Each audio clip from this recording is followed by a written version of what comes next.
ಸುಮಾರು ನಮಗೆ 20 ಮಕ್ಕಳು ಕೊರತೆ ಇದೆ, ಅಂದರೆ ಕಲಿಕೆ ಸಾಧಿಸಿಲ್ಲ.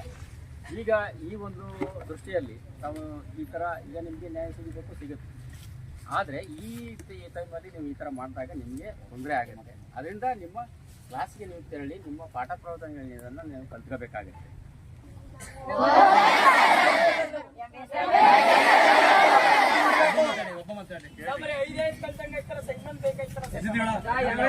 ವ್ಯವಸ್ಥೆ ಮಾಡ್ತೀನಿ, ಇಮಿಡಿಯೇಟ್ ಇವತ್ತೇ ವ್ಯವಸ್ಥೆ ಮಾಡ್ಕೊಡ್ತೀನಿ ನಾನು. ಕೊರತೆ ಆಗಿದೆ, ಅದೆಲ್ಲನೂ ನೀಡಿಕೊಳ್ಳೋ ಜವಾಬ್ದಾರಿ ನಮಗಿದೆ.